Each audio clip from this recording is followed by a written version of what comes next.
not know why my mic is being such a princess lately. It's like I've got to unplug it and plug it in before every stream, I guess. But anyway, that's really terrible, Lori. I'm so sorry to hear that. We had tornadoes again today, and I'm really getting sick of this whole Tornado Thursday thing that we have going on. Also, it was very, very windy on my way into work this morning, which is why my hair just looks like a tangled floof, because it actually looked really darn cute before I left the house, and I think I need to like wrap my hair in like a babushka to keep it from getting windblown. Like every, you know, good Southern lady who goes to the beauty parlor once a week. So no, I did not. I got a lot of shit, but no, I did not drive home because it wasn't. I looked at the radar and it didn't look like it was as bad as the storm last week. So we all stayed, including me. So anyway, all right, I'm just finishing up. I'm so close to finishing one of my class samples for next week, and then I can show it to you all, and then we can get started. So our project today is the Forging Ahead pendant, and I forgot to put it in the screen, so I'm just going to show you the stay tuned screen again. So this is a fun one. You get to bang the ever-loving crap out of a bunch of metal in this project. Like, it is going to get loud, it is going to get bangy and smashy and fiery and all kinds of stuff. So this is a fun one, but this is not the project to do, you know, when you're upstairs and you've got guests downstairs who are trying to sleep. No, this is not that project. This is the project you do when no one's home and when you're pissed off at the world. So what are you going to need to make this project? I can talk about that while I am finishing up these last couple wire wrapping things. So you're going to need sheet metal. 24 gauge is a good gauge for this. If you get too thick and you're trying to solder with a butane torch, since it's a fairly large piece, if your metal gets too thick, you won't be able to solder your prongs in. So 24 gauge is usually a good compromise of being fairly sturdy, but not being too thick to solder. And their benefit there is you can cut it with the shears, though you are going to, oh, why are you soldered? I was not expecting you to be a soldered ring. I was expecting you to be a jump ring. Oh, you are a jump ring. Yes, I'm talking to the jump rings. It happens. But anyway, so yeah, so 24 gauge is a good gauge for this. And you can cut it with the shears, but we are going to be using both the shears and the saw, because we do have to pierce out that receptacle where our stone is going to go. So you're going to have to use both in this project. So next Wednesday's project is going to be this cool convertible chain necklace. So you can wear it doubled like that, or you can wear it single like that and have it be long. And then there's all these cute little charmy guys that I made, and you can clip them onto this loop if you're wearing it long, or if you're wearing it short, you can actually clip them onto the chain. So something fun, kind of interesting. I've been looking at a lot of neck mess things on Pinterest again, so I'm kind of back in that mode. Okay, so sheet metal, 24 gauge, 14 gauge wire, easy or extra easy solder. Okay, once again, this is a big hunk of metal. Okay, you're not, if you're using the regular butane torches that I use, you're not going to be able to get medium to flow on the metal. It's just not going to happen. You need a stone, and this is actually a stone of my mother's, so I'm going to try not to break it. We'll see how well that goes. And as far as supplies go, that's pretty much it. You can either use a pre-made jump ring for the top, or you can make your own. I think I might make my own, but I might need to go grab some slightly thinner wire than what I have. Hey, I found an earring. Just one, but I found an earring. It's actually a very pretty earring. I wonder where the other one is. I'm looking over here to see if I have a piece of wire I can use, but I'll jump off that bridge when I get to it, because that's like the last thing you're going to solder is your jump ring. As far as supplies go, you're going to need all your basic soldering stuff. As far as things that are outside the norm, You do need your jeweler's saw and your bench pin. I do not need my keyboard and mouse, so let's move those out of the way before they get melted. Hi Shaquille. You are going to need a number 52 drill bit. Okay, luckily my business does not require licensing in that type of situation. So you need a number 52 drill bit. Okay, this is important because a number 52 corresponds to the size of your 14 gauge wire. Okay, and it is going to make your life so much. Yes, I can. Thank you very much, Shaquille. Anyway, it's gonna help you if you have a snug fit for your prongs into your pendant. You're gonna need your bench block. You're gonna need multiple hammers. You're gonna need a chasing hammer and a regular ball peen hammer and possibly a rawhide mallet. And then you're going to need, okay, let's just go here. There's too many hammers and not enough table. You're gonna need this.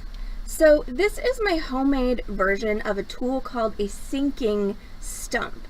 So basically it's a big old block of wood, and a lot of times real metalsmiths, actually literally they have them made out of a stump.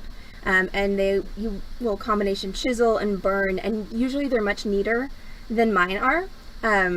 But this one works just fine. I've been using it for years. I made it like 15 years ago.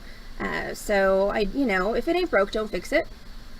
But the point is, you need a large indented cavity in which to shape your pendant. So that is something that you may or may not have on hand. Like I said, you can kind of freehand it and make your own. You can also buy them. They're fairly expensive. At that time I was pretty broke, so that was why I found the cheapest thing that I could at Home Depot that would work. I don't even know what this actually is. Doesn't matter. And I made it into a sinking stump. And then also, if you're not going to freehand your pattern, if you're going to trace it onto your metal, rubber cement is helpful in that endeavor. Shaquille, you can shoot whenever. I will answer if I can. And once again, since this is a piece for my mother, she has very definite ideas about what she wants. So once again, we're going to try not to screw it up. So I'm going to go ahead and cut out this piece. And I'm going to cut it out actually on the lines that I drew. And then I'm going to rubber cement it to the metal and transfer that shape to the metal. By literally just tracing around it with a marker.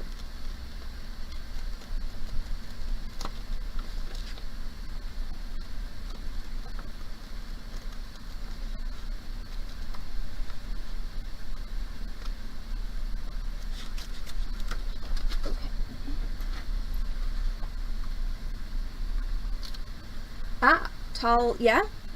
I would go with Lori. 6'2" and up is what I would consider tall.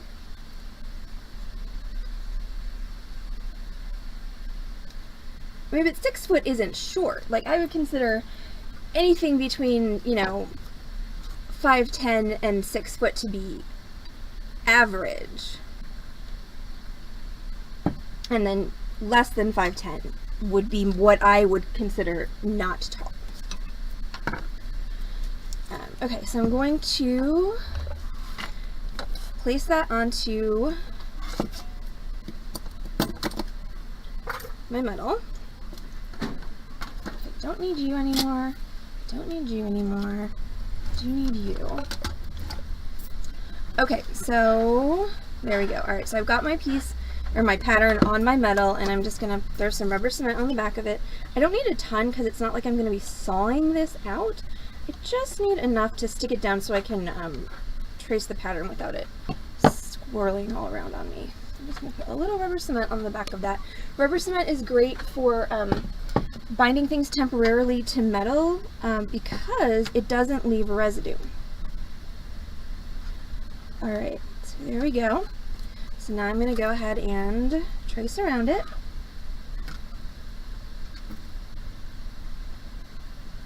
And I like using the rubber cement because you can actually kind of push against the paper with your marker to get a really accurate trace.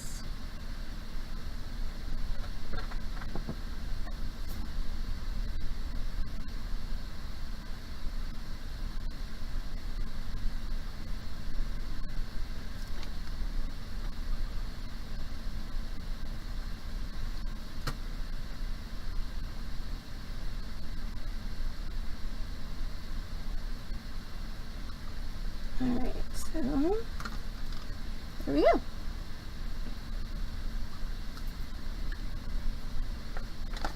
And then I'm going to grab my metal shears and I'm going to cut that out. Oh my god, what is going on here? My space is in such bad need of a serious reorganization. It's like insane. Okay, so I always find it's easier to cut the shape like a square out of the metal and then cut the actual shape. I find it easier to manipulate a smaller piece of metal. Plus it's easier to get it on camera.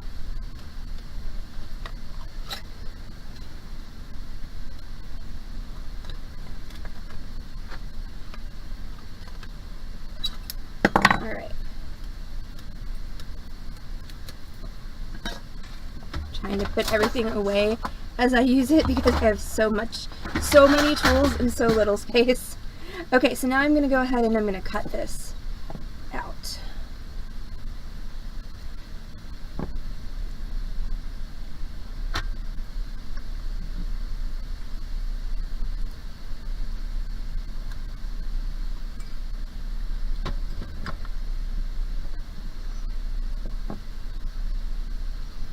Damn it. Stay on camera.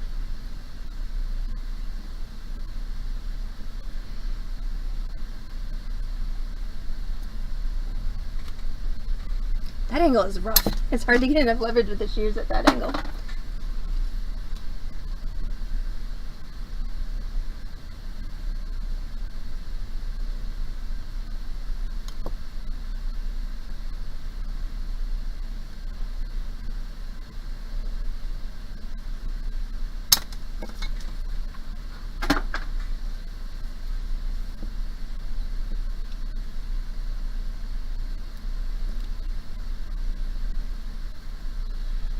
Yeah, so apparently now we're having a tornado every Thursday in Dallas. Yes. Which I'm not a fan of, whoever came up with that idea.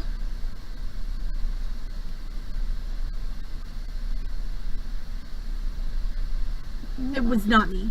It was not me either. So neither myself nor Heather are responsible for the, sorry y'all, for the Tornado Thursdays. Shaquille, are you responsible for the Tornado Thursdays?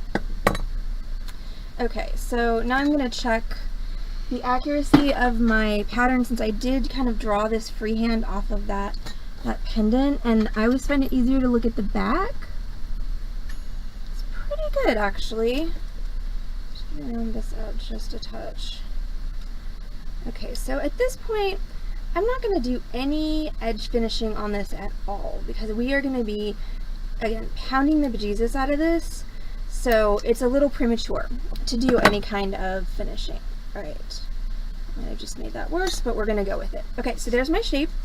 Now I'm going to cut, see, the rubber cement just peels right off there. Okay, so now I'm going to cut the hole for my stone. So your hole needs to be smaller than your stone because your stone is going to sit into it. I'm going to put my stone down, carefully hold it and try not to let it slip around, and I'm going to trace around it.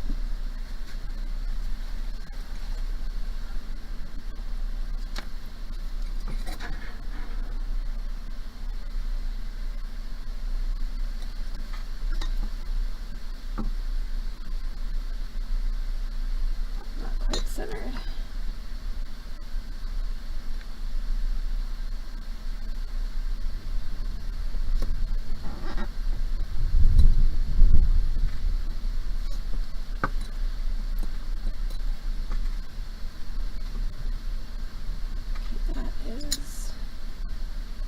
Okay, that'll work. That is mostly centered. So now what I'm going to do is I'm going to draw a smaller square inside of it. And since this is an emerald cut, ideally I want to cut the corners of my square.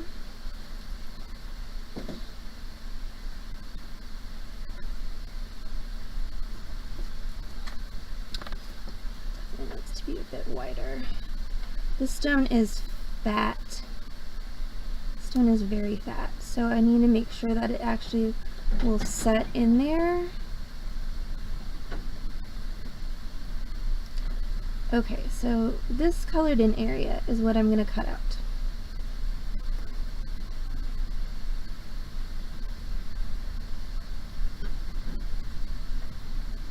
And that I'm going to have to do with my saw, and of course I want to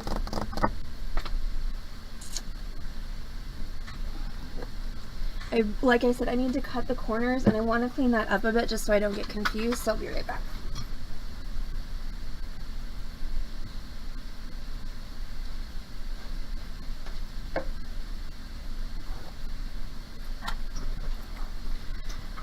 Because there is no erasing with the saw. If you cut it wrong, you've cut it wrong, and there's no going back on that. So I'm just going to take my paper towel that's got some rubbing alcohol on it, and I'm going to get rid of these outside lines here.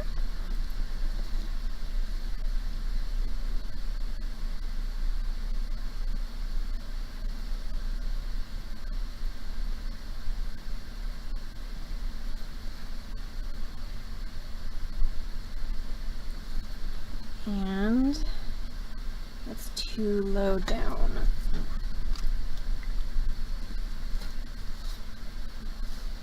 Or high up, depending on which I decide is the top.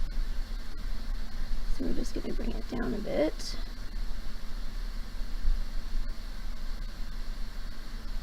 And then knock off some of the top of this. Like that. Okay, that looks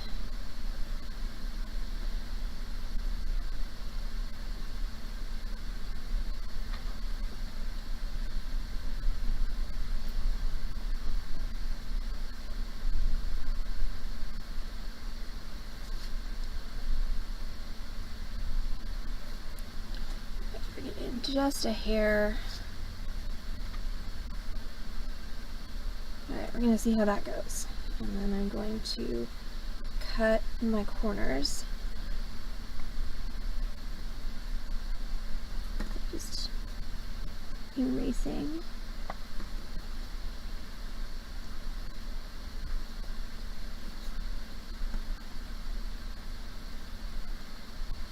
Okay, so there we go. That is what I'm going to try to cut out to be a receptacle for this stone. I'm not going to throw that because I might need it later. So this is piercing. Piercing means we need to start with a hole. Luckily I can also use my sinking stump as a drilling block. So I'm going to grab my Dremel. I'm going to try really hard not to drill myself in the leg this time. Because that was not an enjoyable experience.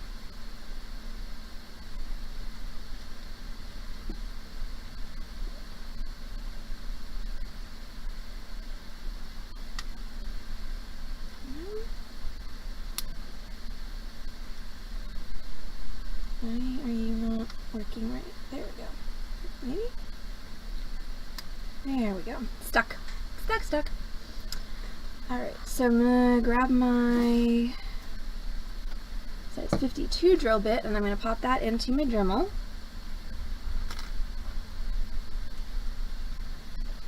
And then I'm going to close that chuck up nice and tight around it.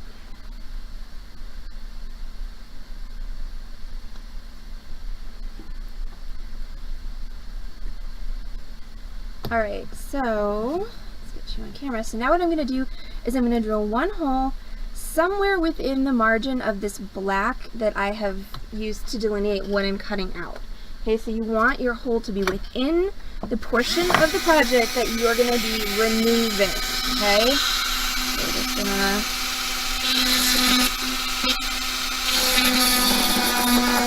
There we go.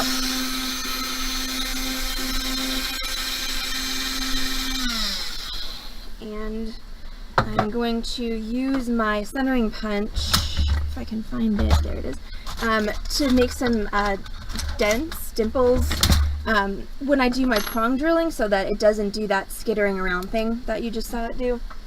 Okay, so now I'm going to grab my bench pin and I'm going to attach it to my table. Like I said, all of the tools, all of the time for this particular project.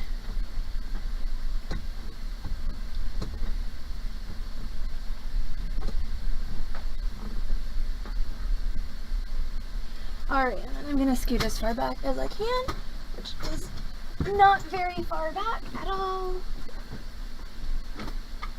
How do you want to happen?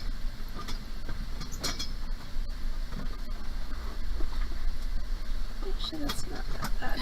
Okay, so now, alright, so there is my bench pin, and here, I'm gonna move myself so you can see better. So, I'm going to take my saw and thread the blade of my saw through the hole I just made. And I'm just going to compress my saw against the table, drop my blade into the top receptacle of my saw, and then tighten that top nut. Well, hi there! Okay, so now I've got my blade loaded, so now I'm going to set this in my bench pin, and I'm going to cut out this area that I've outlined in black.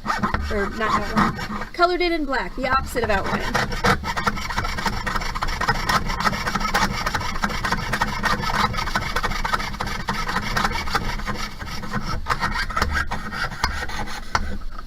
So when you're turning, when you're sawing, you want to move your saw up and down, kind of like a treading water motion, until you've got it facing the way you want it to go. So your saw basically only travels forward.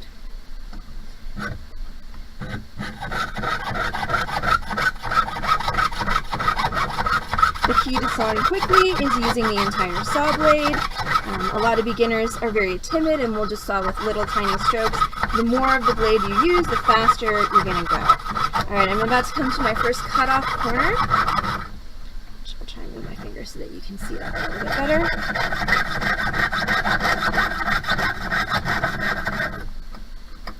Sorry. Okay, so I'm going to make the turn to cut that corner.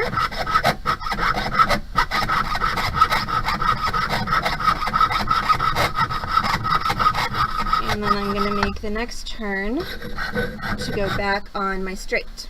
I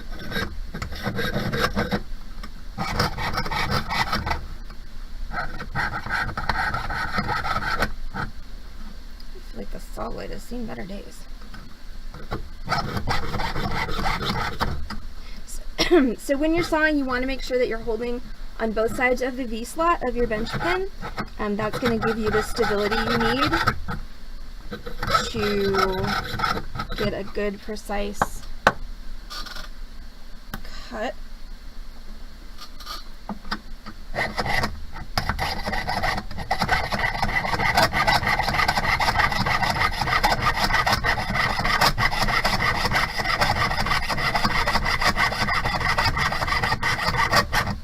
And if you want to check the progress of your sawing, one of the best ways to do that is to actually look at the underside of your work, because then you don't have all the visual noise of your template on top. Okay, so now I'm at my next corner.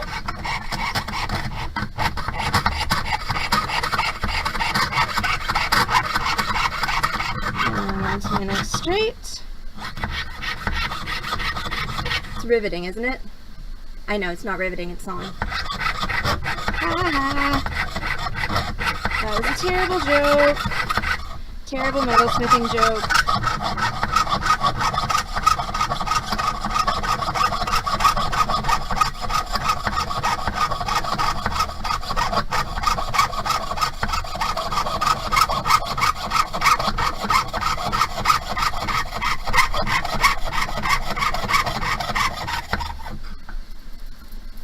Hands getting tired.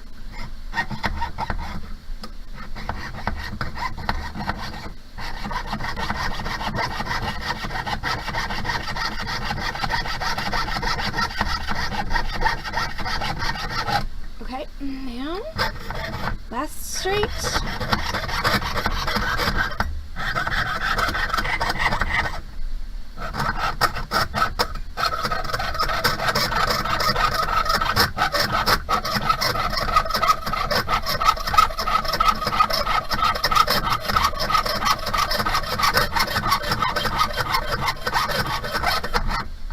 Last corner.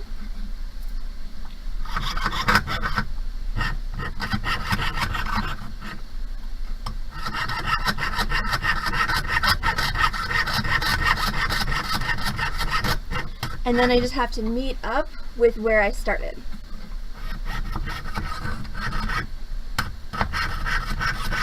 Now, you'll notice right now that I've got my finger in front of the saw blade. I want to move that for the end of my cut because my blade's going to jump forward. To make sure it's out of the way.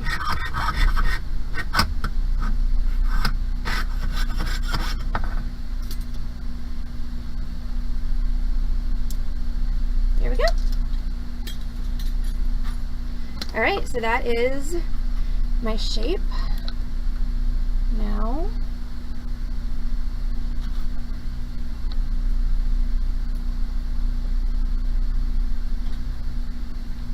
alright, so there's my shape now, all cut out.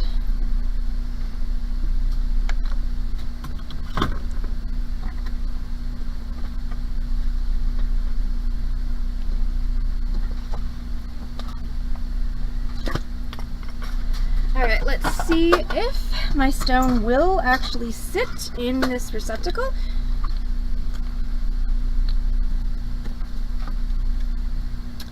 And it will.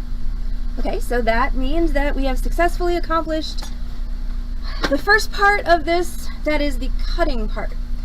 Now we're going to do the hammering part. So this is where it's going to get loud. So you may want to say, well, hi Corvus, you're just in time for the pounding.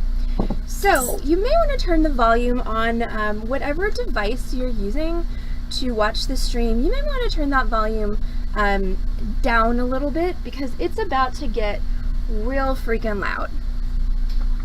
Peridot, actually, Corvus. A really bright peridot. Okay, so first thing I'm going to do is I'm going to texture this entire thing with the round side of my chasing hammer. Alright, so you have 3, 2, 1. Hi, Silvern!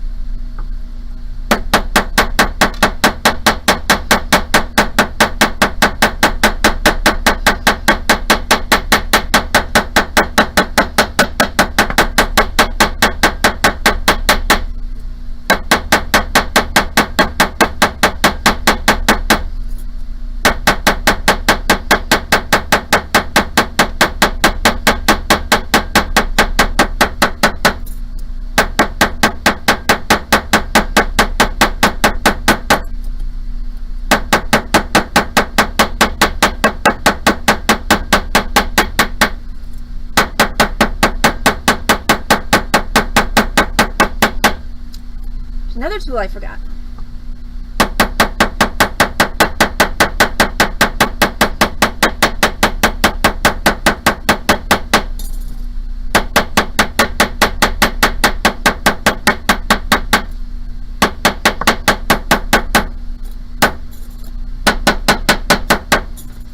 Okay, so now that I've hammered the living heck out of this thing, it is stiff as a board.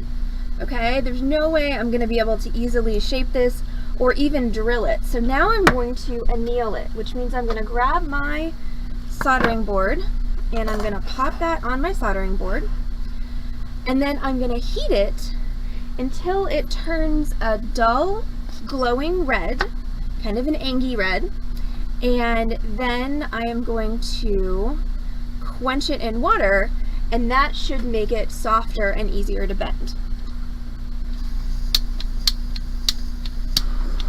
Alright, so I'm just going to heat this.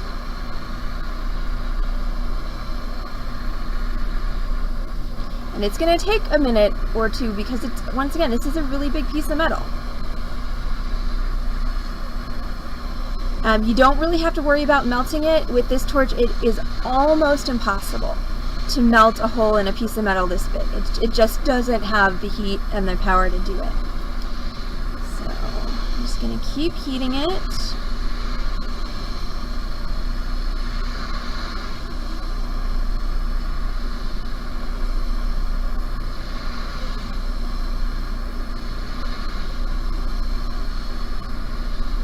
For once, I did actually remember to bring quench water out with me.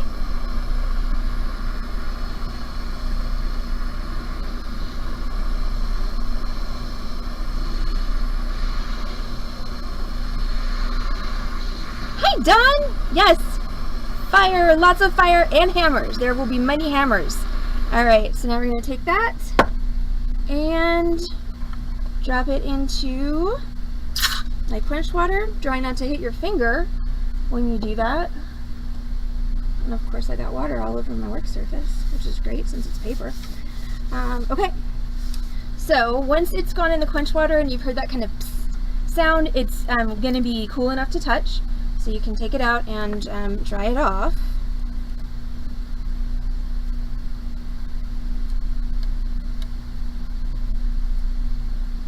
And what you have now is something that is so much more malleable than it was before.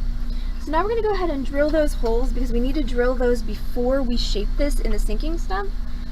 So I'm going to grab my bench block and my centering punch. So a centering punch is, it's literally just a punch of metal. Yes, we're totally getting hammered. We're getting hammered with multiple types of hammers. So I'm going to be using my household hammer for this, and I want to put a divot right at each corner. I'm not trying to pound through my metal here, I'm just trying to give my drill bit a place to grab so that it doesn't scoot all around and scratch my metal.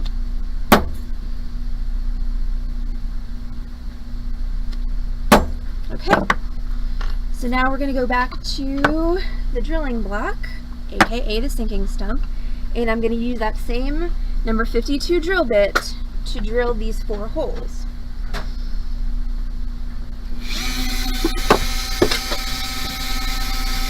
And my torch is now on the floor. I'll get that in a minute.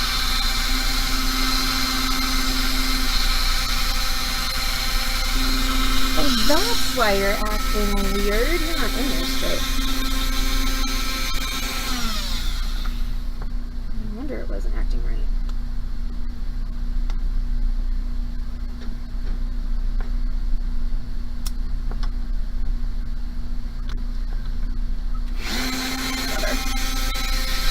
I know, right? I broke it. At least it's not, well, it's not my tool actually. It's Heather Human's tool. But see how much easier that went? Because I had made the hole, or made the thing with the punch.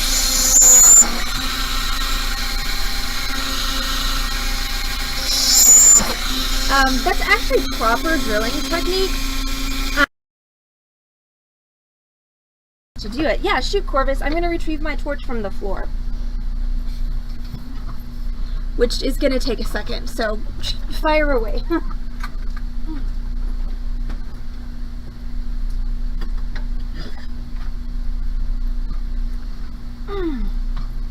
Okay, I'm back. CZs are going to be much are you talking about, hi Smee? If you're talking about strands of beads, CZs are going to be way heavier than crystals. So if you pick it up and you think for its size it's heavier than it should be, then it's probably CZ. If you're talking about pave stuff, that's a slightly different story. Okay, so now we're going to sink this baby. So here's when where it's going to get, again, loud and hammery. So I'm going to put that in my sinking stump. I'm going to take the round side of my ball peen hammer, okay? Not my chasing hammer, my just regular old hardware store ball peen hammer, and I'm going to start pounding this into my sinking stump. I'm going to try really hard not to pound my fingers while I do this. So see what happens already? So it's giving me that curved shape.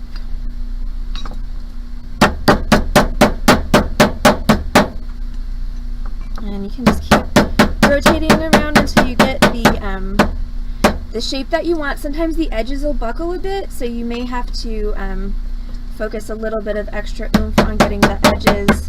I mean, you don't want them flat, you want them curved, but you don't necessarily want them buckled in. Like, see that right there? That's not ideal. So we pound it away.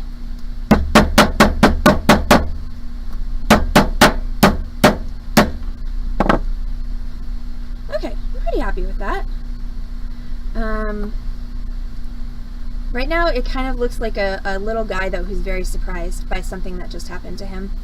And then these pointy bits, if I keep them sunk back like that, they are going to stab the wearer in the chest, and while sometimes I might wish that upon my mother, I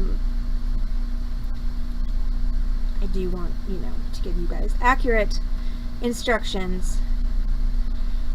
And then I did make this, okay, so I made this bottom point pretty wickedly sharp. So I'm gonna grab my file, and I'm just gonna file that off, and just round it off so it's not quite so stabby. And I actually think it's gonna look better for the design also if it's not so long and pointy.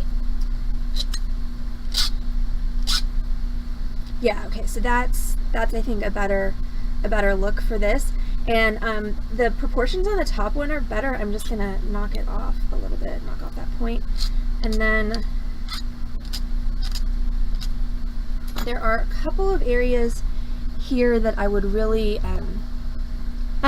I would really love to sink a little more, so I'm going to do that. Thank you for asking, Rosemary. My leg is fine. Neosporin and a Band-Aid with a little bit of gauze for pressure did the trick, so now I have a lovely little puncture wound surrounded by a bruise.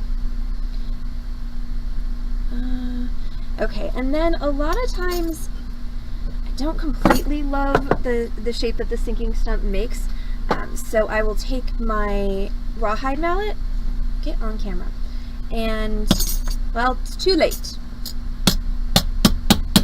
And I'm just going to pound it down a bit, like so.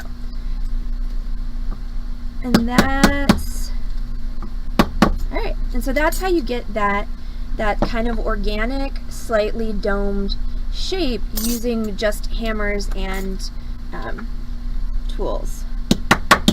Like, not actually using anything fancy, like I didn't use any stakes or anything like that. Okay, noted for future puncture wounds. Thank you, Rosemary. Okay, so now I'm going to go ahead and solder in my prongs. So this is my 14 gauge wire, and I'm going to cut myself 4 pieces of my 14 gauge wire, and I want to make sure one end of them is flush cut, and I want to make them about 1/2 inch, I think. So you need to make sure, like, okay, I'm going to drop my stone in here. Alright, and I need to see how much prong am I going to need to come up and over here and set my stone. So 1/2 inch should be more than enough. I could probably do with a little bit less than that, honestly, but I like to overcut. So I'm going to cut 4 pieces of my 14 gauge that are 1/2 inch approximately long, and I want to make sure that one end of them is flush cut. And I'm just eyeballing that 1/2 inch because, again, that's generous.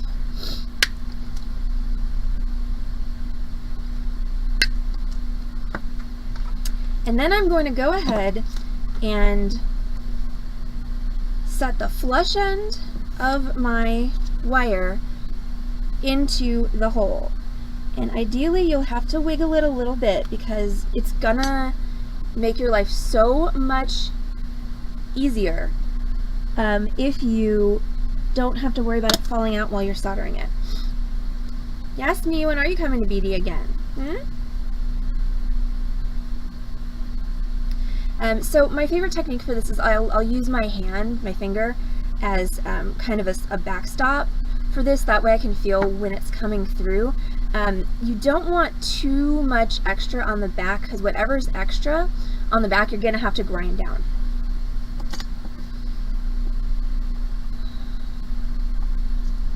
Yeah.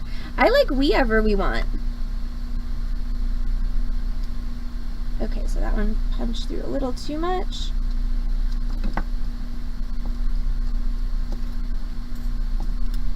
And this is one of those where if you can get it on the first go, it's better because the more you manipulate this, the bigger the hole's gonna get, and then you're gonna have a problem. Oh, come on, go back through. Thank you. Okay, so that's 2. Auto exposure just really does not know what to do. Okay, so that's 2. Now we're going to do 3. Don't try and do this with your bare hands. You will wind up sticking wire through your finger, I swear to God. This side. This side's fine.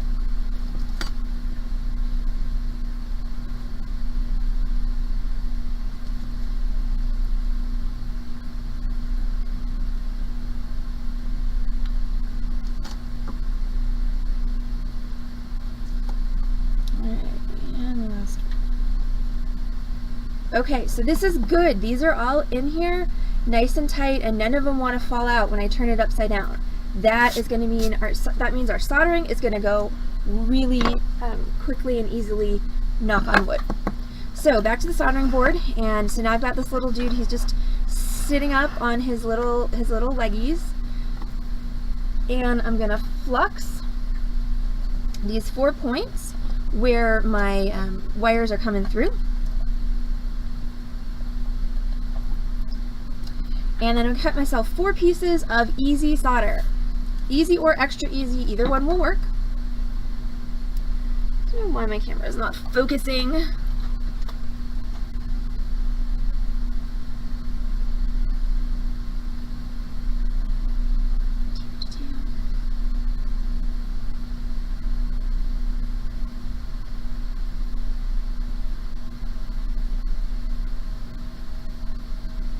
See if autofocus decides to behave for us.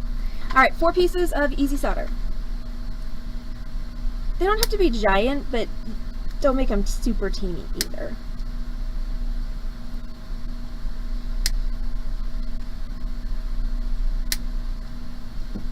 Okay. So now I'm going to place those 4 pieces by my prongs, and ideally you want them to be touching or sitting on top of your prongs.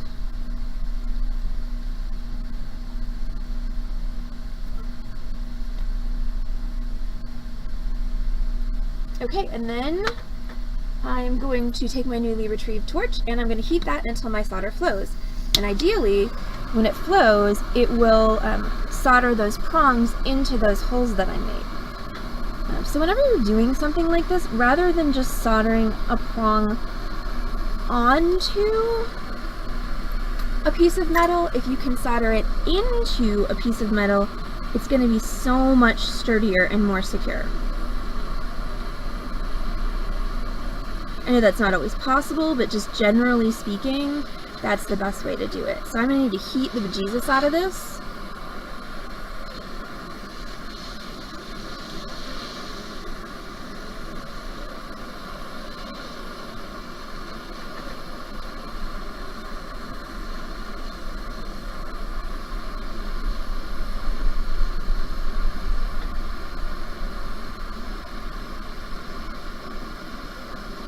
And sometimes I have to cheat on this and get a second torch, because this is easy solder. If I used extra easy, I probably wouldn't need a second torch, but since I didn't, That torch has no gas. Hold please while I refill this torch.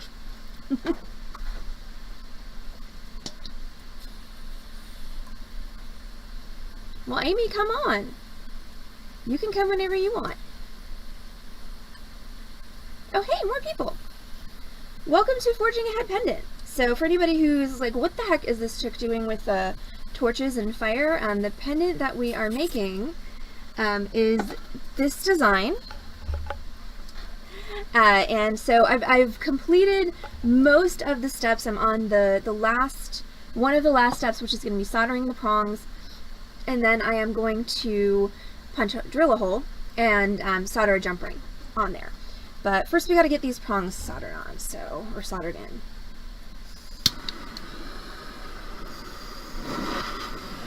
Alright, so we're going to go in with 2 torches.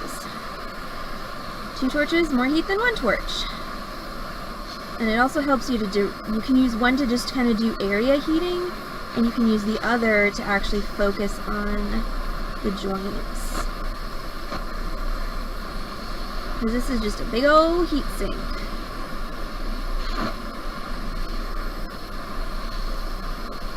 There we go. There's 1. You see it go? There's 2. And you want to, it'll flatten out, and then you want to wait till it kind of sinks in around that wire. Alright, there we go. 2 torches for the win. And now I can quench that again. And I'm just going to go grab myself some 16 gauge wire to make that jump ring. I'll be right back.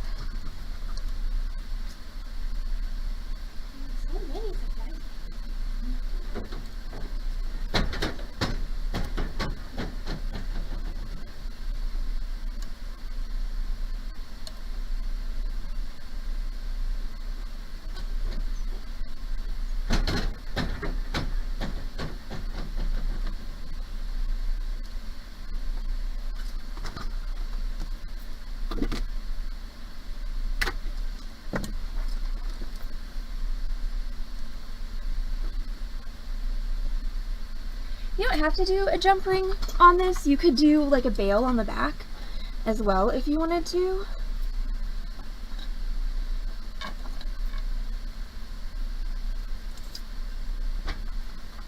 I don't know. Is anybody else getting static on the sound? Did I melt something? God, I hope I didn't melt anything. Oh, and there's another tool I forgot. I'll go get that in a minute. Okay, so here we go. So now our prongs are soldered in. I've got this one that's sticking up in the back a little bit more. And I'm just going to cut that off. And then I'm going to go get a ball burr to just burr these down. And I'm also going to get a heart burr to cut my prongs, but first I'm going to make a jump ring, and I'm just going to grab a mandrel. Well, that's good. I'm glad it started before the soldering. Well, there's a tumbler. The tumbler's going. That might be the background noise, but that's been going the whole time.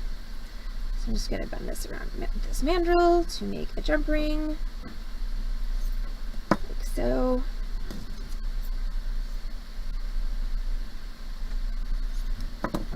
And then I'm going to cut that flush. So remember, one goes that way, the other goes this way. And then I am going to need to file this just a bit. Well, there's a really easy way to tell. Let me go turn my tumbler off.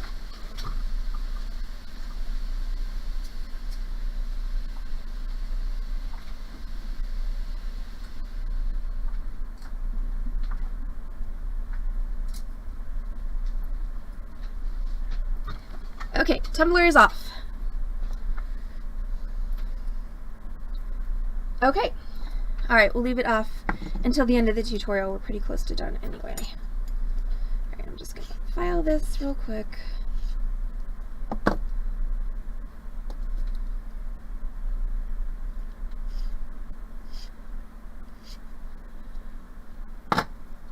Alright, and then we're going to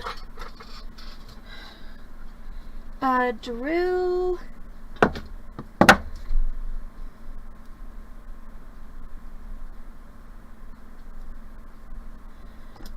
a hole.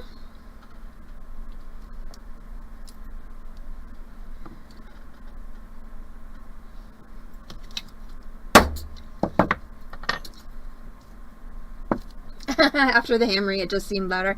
I can see that. Just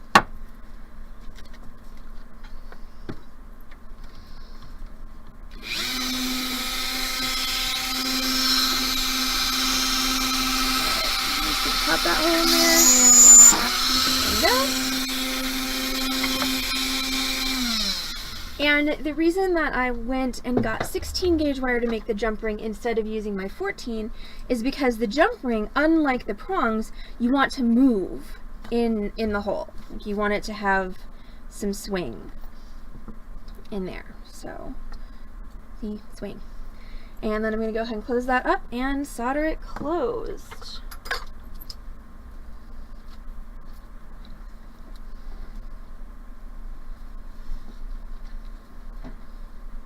I'm just going to make sure I close it all the way.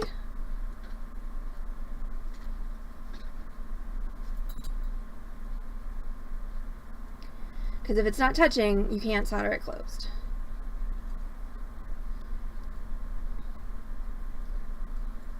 Alright, there we go.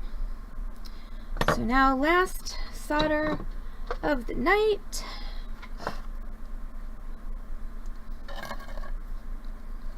Drop that on there. I'm going to put it so it's facing up so I can get to it easily. I'm going to flux it. I'm going to cut myself a wee tiny small piece of easy solder.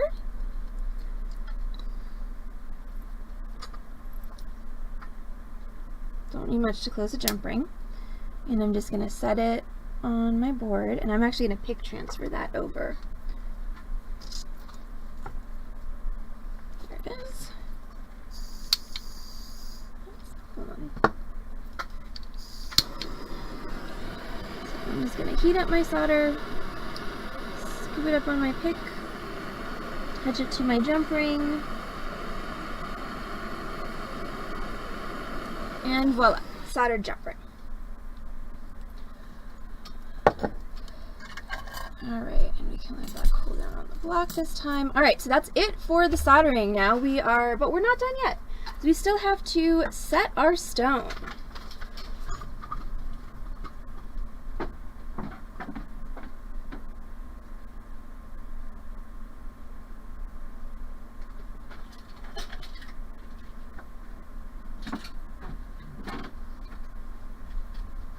Alright, so I got two tools in front of me.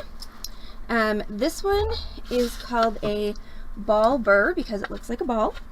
And this one is called a heart burr. I have no idea why. But this one looks like a really, really stabby setting burr.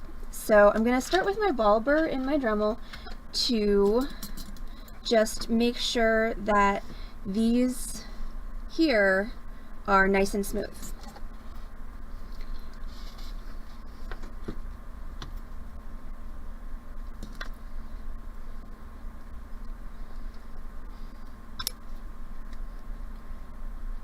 Oh, by the way, Amy, these pliers say Amy and Nab on them. So I think that means you left them here.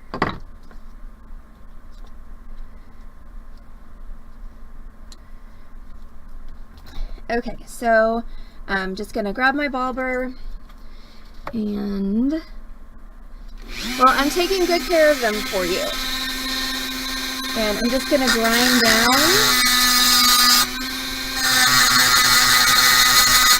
until it's nice and smooth.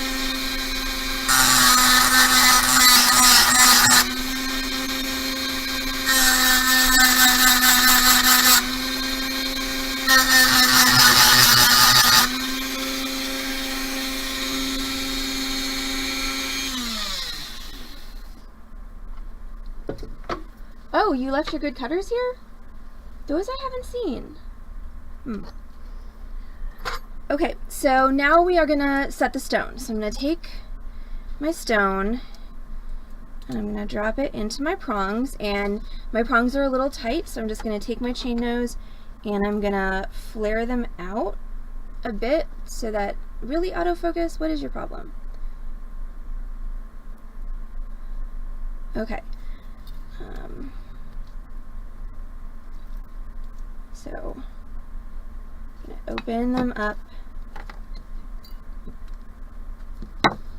so that hopefully this guy will drop in there. Cool. Alright, and then I'm going to take my marker and I'm going to mark where the girdle of the stone, okay, there we go. Alright, where the girdle of the stone hits the prong, because that's where I'm going to make my cut.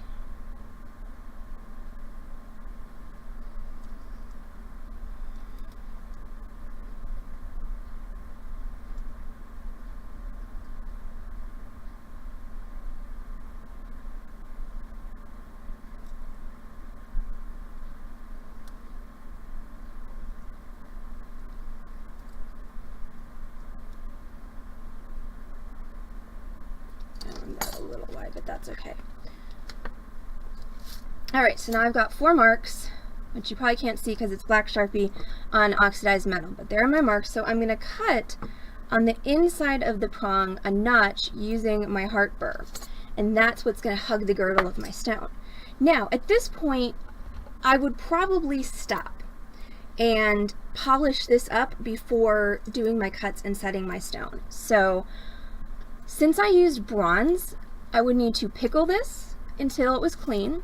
And I'm not going to do all this on this stream because it would take a million years and we're already running over time. So I would pickle this in my standard pickle that you would use for sterling silver, copper, any of that. And then when you pickle it, once it's clean, it's going to be pink because there's going to be a depletion gilding layer of copper that happens when you heat and then pickle brass or bronze. So then this has to go into super pickle. Super pickle is 1:1 vinegar and hydrogen peroxide, and then it sits in the super pickle until it has returned to the native color of the metal, which is yellow. Then you can either polish it by hand or put it in your tumbler, let it polish for a day or so, and then at that point I would pull it out and set my stone. Once again, I'm skipping all of those steps because, you know, we don't want to be here for 8,000 years. Alright, so now I'm going to put my heart burr in my Dremel. And if you're using a heart burr, be careful with these guys because these edges, when they're moving, are wicked. I got myself with one the other day. Rosemary, I feel like you just need to tell me where I can order a vat of polysporin that's like the size of a 5-gallon bucket. Because obviously I need it pretty frequently. Alright, I'm going to do my best to show this on camera. So let me just get my angle. What'd I do? I just unplugged my ring light. That's exciting. Oh well. Yep, the drill again tonight, Ace. Okay, well, I just unplugged my ring light. I don't quite know how I did that, but or how to get it to plug back in, but that's okay. I think I still have plenty of light. Alright, so if I do this there, you should be able to see it. Okay. Here we go. Ooh. That is definitely not in there straight at all.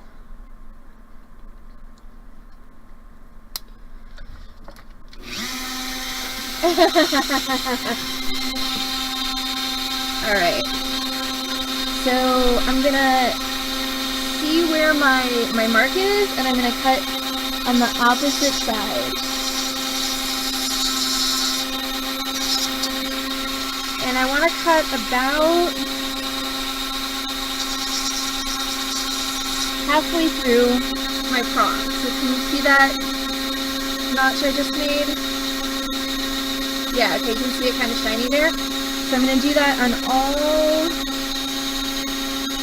sorry, all 4 of my prongs.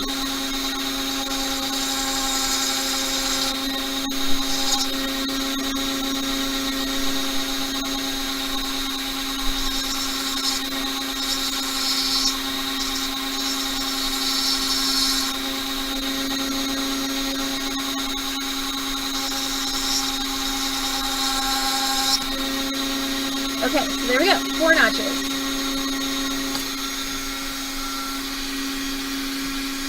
Four notches and no bloodshed. Woo! Alright, so now we're going to put our stone in there, and then we're going to cut our prongs, and then we're going to set our stone.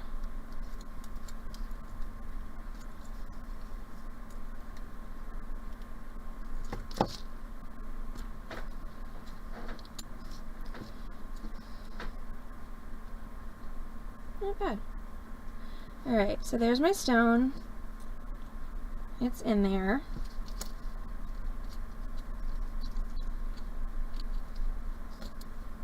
It was in there.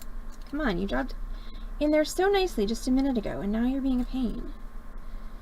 And so one of the reasons that you can use a faceted stone with this pendant is because that doming gives space for the pavilion of the stone to be in the back and not hit your skin. Alright, cool. So now I'm just going to take my chain nose and I'm going to start these guys bending over a little bit and towards the center, and they should bend nicely at those notches.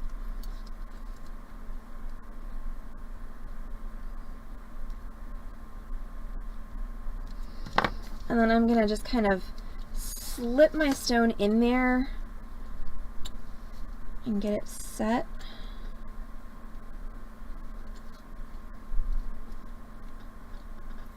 And then I'm going to grab a prong pusher and I'm going to just gently start pushing those prongs down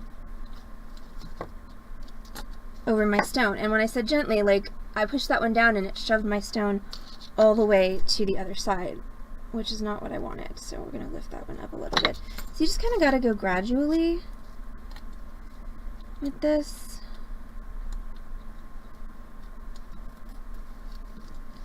And you do want to work in a round.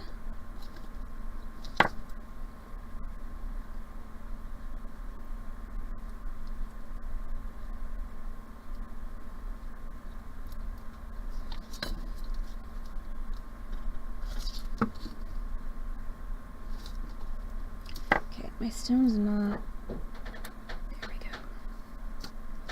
Stone is not level. Just keep going. Gently, gently. See, I shoved it again. Gonna see if I can. God, I hate setting emerald cuts, because the corners are a huge pain in the butt. Like, massive, massive pain in the butt. We need to come up a little bit more.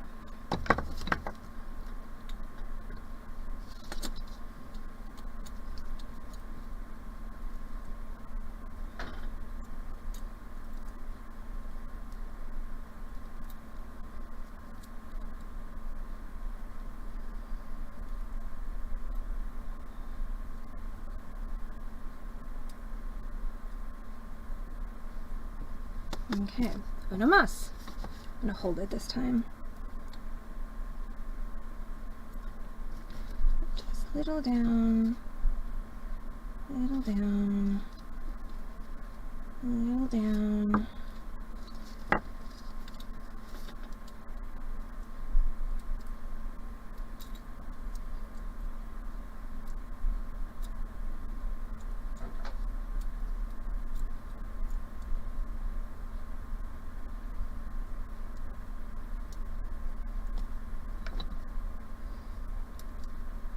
Sorry, stupid squirrely stone.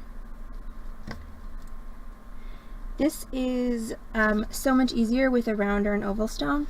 So I would definitely, if you're going to try this, I would make your first one with a round or an oval stone. Do not just try to go full bore into the emerald cut, because you will be hating life, kind of like I am hating life right this second. Alright. So part of the problem is that this prong's a little wonky.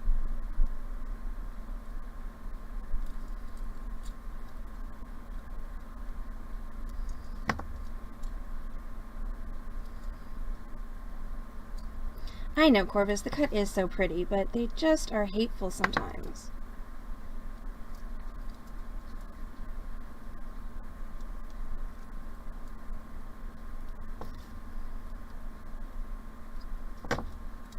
Alright. Okay, now you're in there and you're straight. So for the love of God, stop being a pain in the ass. Sorry, y'all, I can't do this on camera. I'll show you in a minute. Okay, so the positioning on this prong here is off. See how it's not on the corner? That's kind of what's screwing me up a little bit. Since I'm going to have to pull this stone anyway to polish this piece up, I'm just going to go ahead and show you the rest of the process, and I can fuss with it off camera. So now we're going to take a nice sharp wire cutter, and this is the scary part, but we're going to cut these prongs up, and when I cut them off, I want to try and match the angle of my cutters to the angle of my stone. And I'm just gonna maybe snip. It's scary. Look how tiny it is. But all you need is enough to come up and over that stone and hold it in place. But this is the scary part. And you know, and have I ever cut a prong too short? Of course I have. And it's, you know, and the fix for that is not that difficult. You just have to reheat the prong until the solder flows, pull it out, and solder in a new one. I mean, it's a pain, especially when you're like, oh, I'm almost done with this project. But it's not a difficult fix. As far as all the things that could go wrong with this project, that's a pretty easy one to fix. Alright, and last one here. Ideally, you want them to be about the same size. And once again, I'm not, this stone needs more work, but I'm going to, like I said, do that off camera. And then you are going to very, very, very carefully, making sure not to scratch your stone, you're just going to take your file and you're going to smooth down the tops of these prongs because they've got that burr from the wire cutters. So just go straight across the top of the prong.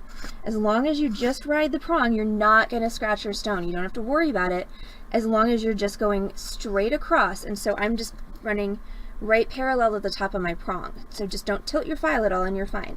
And I'll usually put my fingernail there just as a little bit of added insurance.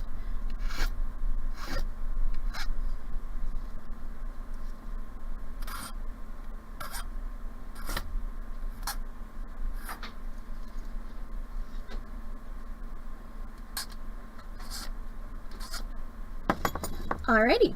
And then the last, and you can see it's getting more and more wonky as I continue, but the last thing that I would do is I would go back through with my prong pusher and I would just make sure that the very tips of your prongs, like if you see, there's a gap there between my stone and my prong, see it? So there, that was a good view of it for like all of a second there. So I would, there. Okay, so what I would do is I would then go back with my prong pusher and I would do one last push with kind of a rolling motion to get that to snug up against the stone. Once again, since I'm going to have to pull this stone, I don't want to do too much work on those prongs because if you bend them and unbend them too many times, they're going to snap at those notches because you've purposefully weakened your wire at that point to make it easier to bend, but that also means that it's easier for it to break. Alright, so wonky stone and all, that is our Forging Ahead pendant. I will post a photo in Discord once it's all polished up and the stone is set properly. That's going to be a few days because, like I said, it's got to go through all those steps, pickle, super pickle, tumbling, and then I got to reset the stone. So yeah. Alright, well that's it. thanks for hanging out for a long tutorial this evening for our Forging Ahead pendant. It is a fun one. So yeah, that's going to be it for me this evening. Tomorrow is Zoom.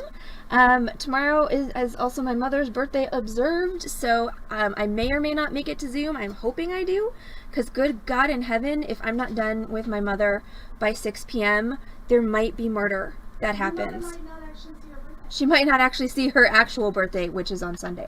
So thank you all so much for hanging out with us. We appreciate each and every one of you. I'm Allison from Beading Dreams in Dallas, Texas. Don't forget you can find us on this channel, twitch.tv/beadingdream, every Wednesday, Thursday, and most Friday nights with a live tutorial at 6:30 p.m. Central.